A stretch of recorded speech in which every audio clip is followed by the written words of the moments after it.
Hello student, welcome back to my YouTube channel Arihant lecturer. Guys, आज के इस video में हम बात करने वाले हैं हिंदी के 5 सबसे महत्वपूर्ण वायरल निबंध, जो कि 110% गारंटी के साथ मैं कहता हूं कि ये आपके बोर्ड एग्जाम में आना तय है। ठीक है, ये जो निबंध है ना, आपके बोर्ड एग्जाम में 100% छप चुका है।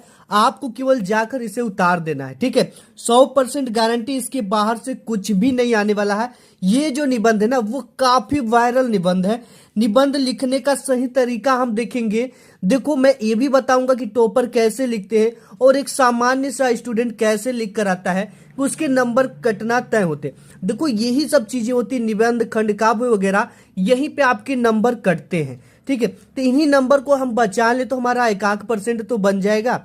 जिसे देखो, निबंध लिखने का सबसे सही एवं टॉपर ट्रिक, 100 में 100 नंबर दिलाऊंगा, आपका एक भी नंबर नहीं कटने दूंगा, ये मैं गारंटी देता हूं। मैं खुद कॉपी चेक करता हूं, पर्सनल मेरी ये एक्सपीरियंस है। ठीक है, जिसे देखकर टीचर पूरा आपको नंबर देगा, एक भी नंबर नहीं काट सकता कोई भी टीचर, एक भी नंबर नहीं कटने दूंगा, ये मेरी गारंटी है।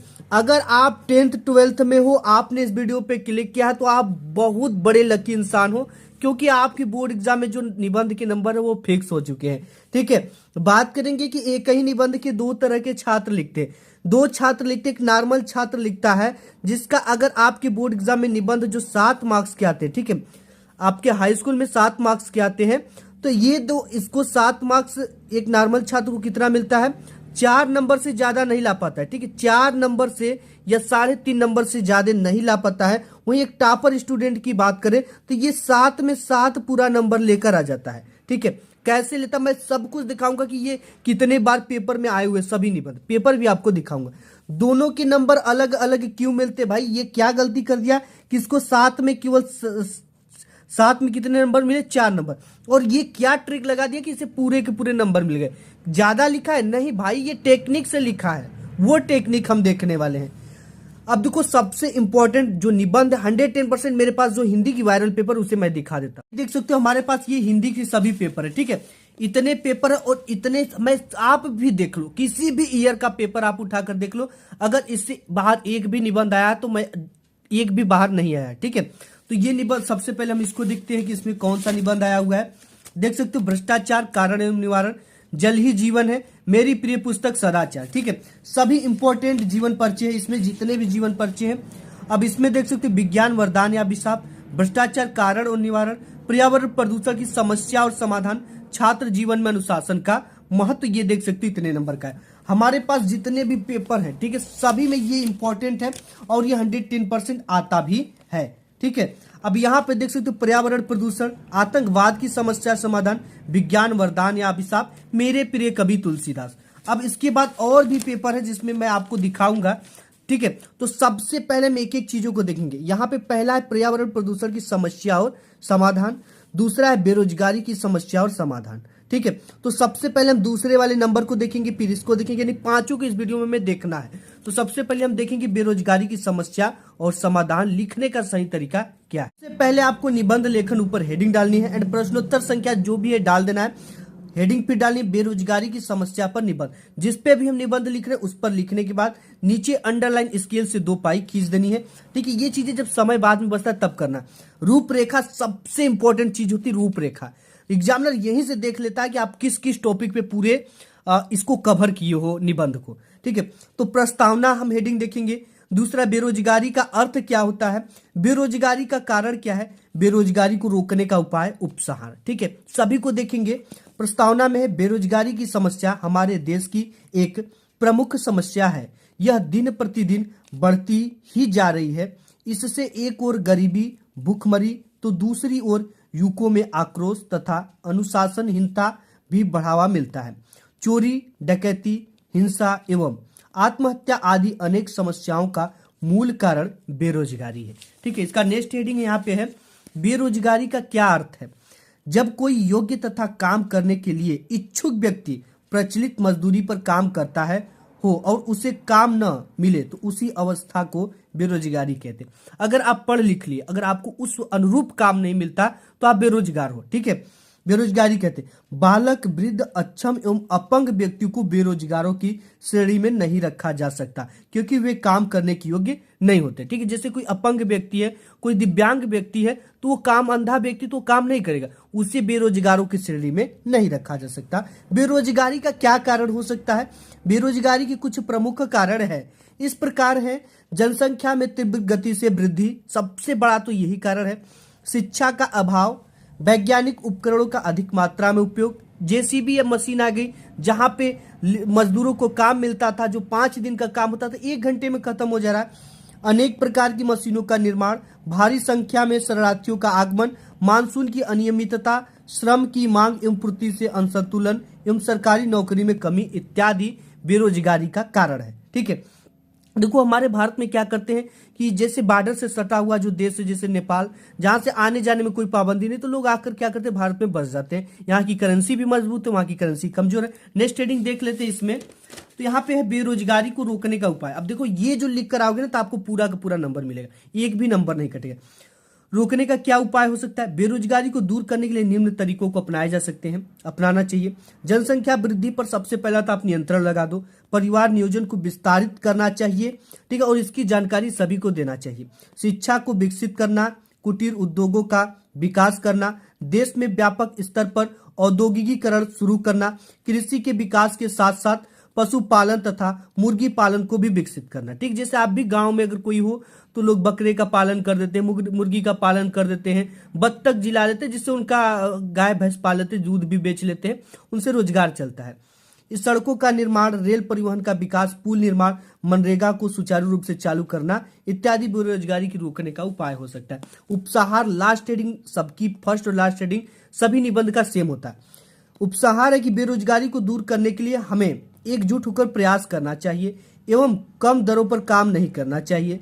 हमें स्वयं को छोटा धंधा शुरू करके लोगों को रोजगार देना चाहिए तथा बहुत ही जरूरत पड़ने पर मशीनों का उपयोग करना चाहिए। ज्यादा से ज्यादा मजदूरों को हमें रोजगार देना चाहिए। नेक्स्ट देख लेते हैं। नेक्स्ट इसमें हम देखेंगे चौथे नंबर का। ठीक है, भ्रष्टाचार कारण और निवारण। कैसे कारण क्या है भ्रष्टाचार का और इसका निवारण कैसे किया जा सकता है? देखो, भारत में अनियंत्रित भ्रष्टाचार कारण और निवारण। ठीक है, प्रश्नोत्तर संख्या ऊपर निबंध लेखन डाल देना। ठीक, मैंने पहले में आपको बता दिया। रूपरेखा, प्रस्तावना में हम देखेंगे हेडिंग, भ्रष्टाचार का अर्थ देखेंगे, भारत में बढ़ता भ्रष्टाचार देखेंगे, भ्रष्टाचार के क्या कारण हो सकते हैं ये देखेंगे, भ्रष्टाचार को दूर करने का उपाय क्या हो सकता है ये देखेंगे, उपसंहार देखेंगे। यानी पूरी हेडिंग के अंतर्गत हम पूरे निबंध को देखने वाले। प्रस्तावना, सामान्य रूप से नीति या विधि से विरुद्ध कोई भी कार्य भ्रष्टाचार कहलाता है। यानी कोई भी नियम है, जैसे कि नियम है कि घूस मत लीजिए सरकारी में, लोग घूस पकड़ लेते, पैसे ले लेते, तो नियम के विरुद्ध वो ही भ्रष्टाचार है। पुलिस वाले आपसे घूस ले लेते, वही भ्रष्टाचार है। ठीक है, यही इसका अर्थ कहलाता है। किसी ने ठीक ही कहा है कि इस समय पूरा देश ही भ्रष्टाचार के हाथों में बंधक बन गया है। ठीक है, चाहे वो जो हो। नेक्स्ट देख लेते हैं, भ्रष्टाचार का अर्थ क्या है। भ्रष्टाचार का अर्थ है भ्रष्ट आचरण, यानी अर्थात स्तर से गिरा हुआ आचरण। ये देश समाज को भ्रष्ट कर देता है। ठीक है, ऐसे आचरण से आपको बचना चाहिए, लेकिन लालच एक बुरी चीज है जो कि भ्रष्टाचार करने पर मजबूर कर देती है। भारत में बढ़ता भ्रष्टाचार। देखो, भारत में भ्रष्टाचार की समस्या देशव्यापी बन गया है। संसार का कोई ऐसा देश इससे अछूता नहीं है जो भ्रष्टाचार में लिप्त ना हो। भ्रष्टाचार के कारण क्या हो सकते हैं? भ्रष्टाचार के कुछ प्रमुख कारण इस प्रकार हैं। चुनाव प्रणाली का दोषयुक्त होना, शिक्षा का गिरता स्तर, चलचित्र मतलब कि जो सिनेमा होता है, दूरदर्शन, भ्रष्ट मंत्री एवं शासक, राष्ट्रीय चरित्र का अभाव। ठीक है, देखो आपके चलचित्र सिनेमा से भी लोग भ्रष्टाचारी बन जाते हैं, उनके जैसा देखकर बनने की कोशिश में, वो कैसे डकैती करता था, गुंडा, ये सब चीजें देखकर। दूरदर्शन, भ्रष्ट मंत्री एवं शासक, राष्ट्रीय चरित्र का अभाव। ठीक है, नेक्स्ट यहाँ पे है भ्रष्टाचार को दूर करने का क्या उपाय हो सकता है। भ्रष्टाचार को दूर करने का उपाय निम्नलिखित है। उच्च शिक्षा का प्रसार करना। भारत में सबसे अधिक भ्रष्टाचार शिक्षित वर्ग में ही है। जो सबसे ज्यादा शिक्षित हो सबसे ज्यादा भ्रष्ट है, ऐसा नहीं कहा जा सकता, लेकिन कुछ लोग हैं। अतः सबसे पहले शिक्षित वर्ग के नैतिक व आध्यात्मिक स्तर को उठाया जाना चाहिए। बालकों को नैतिक व आध्यात्मिक शिक्षा के साथ साथ धार्मिक शिक्षा भी अवश्य देनी चाहिए। इससे बच्चा ये डरेगा कि मैं इसको करूंगा तो मुझे भगवान पाप देंगे। ठीक है, तो ऐसे लोगों में डर होता है, तो धार्मिक शिक्षा जरूरी है। राजनीतिक नेताओं के नैतिक स्तर को ऊंचा उठाना।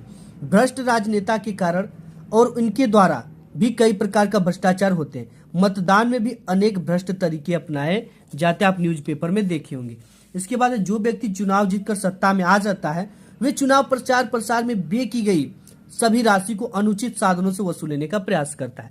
भाई एक प्रधान ही आप अपने गांव का देख लो, वो क्या करता है, खूब पैसे खर्च करता है, खूब अपना दारू वगैरह पिलाता है, तो वो वसूलेगा नहीं तो क्या करेगा आप बताओ। ठीक है, तो वो भी वसूलता है, ये भ्रष्टाचार है। दंड व्यवस्था में सुधार, देखो भ्रष्टाचार को दूर करने के लिए आवश्यक है कि दंड व्यवस्था में सुधार किया जाए, यानी इसे कड़ी से कड़ी दंड दिया जाए जो ऐसा करते हैं। पुलिस विभाग में भी सुधार करनी चाहिए, क्योंकि ये लोग भी भ्रष्टाचार होते हैं, सभी नहीं होते हैं लेकिन भाई कुछ ना कुछ होते हैं। भ्रष्टाचार फैलाने वाले व्यक्ति को नौकरी से सीधा का सीधा हटा देना चाहिए, ठीक है ना। हाँ, उपसंहार क्या है इसकी लास्ट, भ्रष्टाचार देश की सबसे गंभीर समस्या है, देश के अस्तित्व के लिए यह सबसे बड़ी चुनौती है। हम सभी को अपने देश को भ्रष्टाचार से बचाने के लिए कार्य करना होगा, ठीक है। ये हो गई इसकी, नेक्स्ट देखते हैं, ये पूरी इसी तरह से आपको। इसके बाद हम नेक्स्ट देखेंगे ये विज्ञान वरदान या अभिशाप, ठीक है। 110% ये सभी इंपॉर्टेंट है, आएंगे आपके बोर्ड एग्जाम में। तो सबसे पहले प्रश्नोत्तर संख्या डाल लेना, विज्ञान वरदान या अभिशाप, हेडिंग डाल लेना। रूपरेखा प्रस्तावना, विज्ञान वरदान है, विज्ञान की देन, विज्ञान वरदान या अभिशाप, उपसार, इन सभी हेडिंग के अंतर्गत हम पूरे निबंध को कवर करने वाले हैं। प्रस्तावना क्या है, विज्ञान आज ईश्वर की भांति सर्वव्यापी हो गया है। मानव जीवन का कोई ऐसा क्षेत्र नहीं है, कोई ऐसा कोना नहीं है जहां विज्ञान न हो, जहां विज्ञान अपनी कदम न रखा हो। विज्ञान की बदौलत आज मानव जीवन एक रंगीन कल्पनाओं का सुनहरा संसार बन गया है। विज्ञान वरदान है कैसे, विज्ञान मानव जीवन के लिए एक वरदान स्वरूप है, क्योंकि विज्ञान ने वह कर दिखाया जो हम अपने कभी कल्पना नहीं किया था, ठीक है। विज्ञान कई क्षेत्रों में अपना परचम लहराया है। नेक्स्ट हेडिंग है विज्ञान की देन क्या है। परिवहन के क्षेत्र में पहले लंबी यात्राएं स्वप्न सी लगती थी, किंतु आज रेलों, मोटरों और वायुयानों व आज के वैज्ञानिक साधनों के द्वारा मनुष्य ने चंद्रमा पर भी अपने कदमों के निशान बना दिए हैं। जी, संचार के क्षेत्र में मोबाइल टेलीफोन के द्वारा सेकंडों में संदेश भेजा जा सकता है और भेजा जा भी रहा है, ठीक है। और दैनिक जीवन में क्या है, हमारे दैनिक जीवन का प्रत्येक कार्य विज्ञान पर आधारित है। विद्युत हमारे जीवन का महत्वपूर्ण हिस्सा बन गया है। चिकित्सा के क्षेत्र में विज्ञान क्या दिया है, आज विज्ञान के ही कारण चिकित्सा में अनेक दवाओं, यंत्रों आदि से उन रोगों को ठीक किया जाता है जो कभी कभी ठीक नहीं हो सकते थे, जिनके ठीक होने की कोई उम्मीद नहीं थी, आज उसको भी ठीक किया जा रहा है। नेक्स्ट हेडिंग यहाँ पे देख लेते हैं हम, विज्ञान वरदान या अभिशाप दोनों है, ठीक है। विज्ञान वरदान या अभिशाप दोनों है, किंतु सारे विनाश के लिए उत्तरदायी नहीं ठहराया जा सकता है। विज्ञान तो एक शक्ति है जिसका उपयोग अच्छे और बुरे दोनों तरह के कार्यों के लिए किया जाता है। जैसे एक गन है, ठीक है, गन क्या है, एक शक्ति है। आप चाहो तो गन से क्या करो, दूसरे को मार दो, ठीक है, या अपने को भी मार लो। तलवार है एक तरह से, यह एक तलवार है जिससे शत्रु का गला भी काटा जा सकता है और अपना भी गला काटा जा सकता है।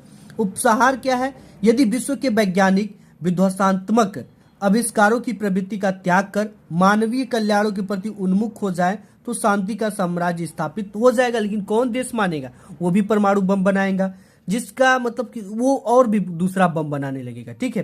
तो मतलब कि मानव कल्याण से ज्यादा वो बम बनाने में ध्यान दे रहे हैं। सर्वत्र प्रेम और सद्भावना व्याप्त हो जाएगा और ये पृथ्वी स्वर्ग बन जाएगी। नेक्स्ट देख लेते हैं, नेक्स्ट आपका है तीसरा, आतंकवाद कारण और निवारण देखेंगे, ठीक है।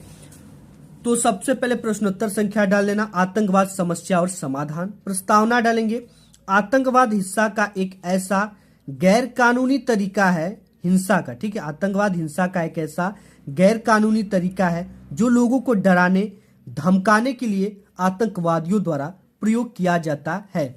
आतंकवाद लगभग दुनिया के सभी देशों में विस्तार रूप ले रहा है। हमारा भारत देश भी कई सालों से आतंकवाद से लड़ रहा है। आतंकवाद का अर्थ क्या है, कुछ लोगों के समूह द्वारा अन्यायपूर्ण और हिंसात्मक गतिविधियों को अंजाम देने की प्रक्रिया को आतंकवाद कहते हैं। जो लोग आतंकवाद फैलाते हैं या आतंकवाद का साथ देते हैं उन्हें हम आतंकवादी कहते हैं, ठीक है। नेक्स्ट हेडिंग है इसका, आतंकवाद का कारण क्या हो सकता है, ठीक है। देखो, आज हमारे देश में तेजी से बढ़ती जनसंख्या, गरीबी, बेरोजगारी, भूखमरी आदि के कारण ही लोग इनसे परेशान होकर आतंक का रास्ता अपना लेते हैं। प्रत्येक राष्ट्र एक दूसरे के प्रगति के पथ पर गतिरोधक उत्पन्न करते हैं, तो वो क्या करते हैं कि अपने देश में अपने अपने जगह पे आतंकवादियों को पनाह देते हैं, रहने का जगह देते हैं, खाने पीने का सामान देते हैं, जिससे कि दूसरे का देश आगे न बढ़ पाए। ठीक है, आपका पड़ोसी देश भी ऐसा ही है। ठीक है, तो इनसे आपको बचना है, ऐसे लोगों का साथ नहीं देना है। कुछ लोग होते हैं कि अपने ही देश में आतंकवादी को रख लेते हैं, पनाह देते हैं और वो आतंकवादी गतिविधियों को अंजाम देते हैं कुछ पैसों की लालच में। आतंकवाद की समस्या का समाधान कैसे हो सकता है? भारत सरकार ने आतंकवादी गतिविधियों को बड़ी गंभीरता से लिया है। भारत की संसद ने आतंकवादी गतिविधियों में लिप्त रहने वाले व्यक्तियों को कठोर दंड देना भी जरूरी है। आतंकवाद को रोकने के लिए जनता को शिक्षित होना सबसे ज्यादा जरूरी है। हेडिंग है उपसंहार। ठीक है, आतंकवाद और भारत क्रमशः मृत्यु और जीवन जैसे एक दूसरे के सामने खड़े हैं, अतः प्रत्येक जनता का उत्तरदायित्व है कि वह इसको समाप्त करने के लिए संघर्ष करे। यदि हम चाहते हैं कि हम और हमारा भारत देश शांतिमय रहे और अहिंसा के पथ पर चले, तो भारत के जन जन का यह नैतिक कर्तव्य है कि वह आतंकवाद के विरुद्ध आवाज उठाए। इसके बाद हमारी नेक्स्ट जो इस सीरीज में रखा गया, और ये सबसे वेरी वेरी इंपॉर्टेंट आपका ये निबंध है। ठीक है, निबंध लेखन, पर्यावरण प्रदूषण की समस्या और समाधान। ठीक है, इसको आइए देख लेते हैं। इसके लिए भी सबसे पहले हम निबंध लेखन हेडिंग डाल देंगे, प्रश्नोत्तर संख्या डाल देंगे, पर्यावरण प्रदूषण की समस्या और समाधान हेडिंग डाल लेंगे, रूपरेखा, प्रस्तावना, प्रदूषण के प्रकार, पर्यावरण प्रदूषण के कारण, प्रदूषण को रोकने का उपाय, उपसंहार। इसके अंतर्गत हम पूरी ये निबंध को कवर करने वाले हैं। प्रस्तावना है, विश्व में तेजी से बढ़ती जनसंख्या पर्यावरण प्रदूषण का कारण है। प्रदूषण का अर्थ स्वच्छ वातावरण में ही जीवन का विकास संभव है। अपने आसपास का वातावरण दूषित हो जाना ही पर्यावरण प्रदूषण कहलाता है। ठीक है, वातावरण ऐसा हो जाए जिसमें हमें सांस लेने में प्रॉब्लम हो, देखने में प्रॉब्लम हो, जीने में प्रॉब्लम हो, तो उस वातावरण को हम कहेंगे कि यह पर्यावरण प्रदूषण हो चुका है। प्रदूषण के प्रकार, आज के वातावरण में प्रदूषण निम्न रूपों में दिखाई पड़ता है। हेडिंग नेक्स्ट पेज पे है। किस किस रूप में हमें दिखाई देता है? वायु प्रदूषण, जल प्रदूषण, ध्वनि प्रदूषण, रासायनिक प्रदूषण, ठीक है, रेडियोधर्मी प्रदूषण, और भी कई तरह के प्रदूषण है। ठीक है, जो कि मोबाइल फोन आने से रेडियोधर्मी प्रदूषण बढ़ गया। वायु प्रदूषण, वायु प्रदूषण में विशेष प्रकार की गैसें अपने विशेष अनुपात में उपस्थित हैं। जीवधारी अपने क्रिया में ऑक्सीजन व कार्बन डाइऑक्साइड का उपयोग करते हैं। मानव अपनी आवश्यकता के कारण वायु को प्रदूषित कर रहा है। ठीक है, देखो आज हमको आवश्यकता है हर एक चीजों की। ठीक है, 4 व्हीलर की टायर बन रही है, तो जहां पे ये कंपनी लगाया जाए तो वहां पे काफी ज्यादा धुआं निकलता है, जिससे हमें पर्यावरण प्रदूषित हो रहा है। ठीक है, इसके लिए हमें जो कंपनियां होती हैं उसे गांव देहात से दूर बनानी चाहिए, शहर से दूर बनानी चाहिए, और जो भी उसकी धुआं का निकास चिमनियों के द्वारा करना चाहिए। जल प्रदूषण क्या है? जल का हमारे जीवन में सबसे महत्वपूर्ण योगदान है। हम कहते हैं कि वाटर इज लाइफ, जल ही जीवन है। ठीक है, आप देखोगे कि आपके गांव की जो टंकी होती है उस पर भी ये चीजें लिखी होती है। अगर इस चीज को लिखते हो तो ब्लैक से बोर्ड एग्जाम में लिखना। ठीक है, कोटेशन के भी नंबर मिलते हैं और ये काफी ज्यादा आकर्षक होते हैं और ये निबंध में 4 चांद लगा देते हैं। आपको जो कोटेशन पता हो निबंध लिखने से पहले उसे लिख सकते हो, ब्लैक पेन से लिख सकते हो। इससे टीचर काफी खुश होते हैं और बच्चे लिखते भी, कॉपी चेक करते समय मिलता भी है। देखो, जल का हमारे जीवन में सबसे महत्वपूर्ण योगदान है। हम कहते हैं जल ही जीवन है। जल में कुछ तत्व जैसे खनिज लवण, कार्बनिक, अकार्बनिक गैसें आदि का अधिक मात्रा में हो जाने के कारण जल प्रदूषित हो जाता है। नेक्स्ट हेडिंग हम देखेंगे इसमें है कि ध्वनि प्रदूषण। ध्वनि प्रदूषण आज की एक नई समस्या है। इसे वैज्ञानिक प्रगति ने फायदा किया है, जैसे मोटर कार, ट्रेन तथा कारखाने, मशीनें, लाउडस्पीकर आदि से ध्वनि प्रदूषण बढ़ जाता है। रासायनिक प्रदूषण क्या है? आज के आधुनिक खेती से रासायनिक प्रदूषण तेजी से बढ़ रहा है। अत्यधिक जनसंख्या वृद्धि के कारण उपज में वृद्धि के लिए दवाइयों व कीटनाशकों का उपयोग किया जा रहा है। ठीक है, किसान अपने फसलों को बचाने के लिए, उसे अच्छा ग्रो कराने के लिए अंधाधुंध दवाई का छिड़काव करता है और उस दवा को हम और आप खाते भी हैं। प्रदूषण के कारण, पर्यावरण प्रदूषण का सबसे बड़ा कारण विश्व में तेजी से जनसंख्या वृद्धि है। विश्व की जनसंख्या आज सुरसा की भांति विकराल रूप धारण की है। ठीक है, और दूसरा कारण विज्ञान है। मानव पर भी इसका बैड इफेक्ट पड़ रहा है। प्रदूषण को रोकने का क्या उपाय हो सकता है? बढ़ती हुई जनसंख्या पर रोकथाम तथा अधिक से अधिक वृक्षारोपण किया जाए। जल में कचरे व मृत शवों को न बहाया जाए तथा धुआं से बचने के लिए कल कारखाने को वहां बनाया जाए जहां जनसंख्या कम हो। उपसंहार क्या है? इसके लिए हम सबको मिलकर पर्यावरण को बचाना होगा। प्रदूषण की समस्या आज पूरे विश्व में है। इसके लिए शासन व सरकार को भी पूर्ण रूप से इस पे ध्यान देना चाहिए और पर्यावरण प्रदूषण को बचाने के लिए जितना भी हो सके उचित कार्य करना चाहिए। तो ये है आपके टॉप 5 निबंध। 110% गारंटी, 100% गारंटी, इससे बाहर एक भी निबंध नहीं आएंगे और पूरा आप 7 नंबर फोड़ कर आओगे बोर्ड एग्जाम में। ठीक है, तो अपने फ्रेंड को भी शेयर कर देना इस वीडियो को। आज की इस वीडियो में बस इतना ही। वीडियो पसंद आए तो लाइक जरूर करिएगा। मिलूंगा एक नेक्स्ट वीडियो में, तब तक के लिए धन्यवाद।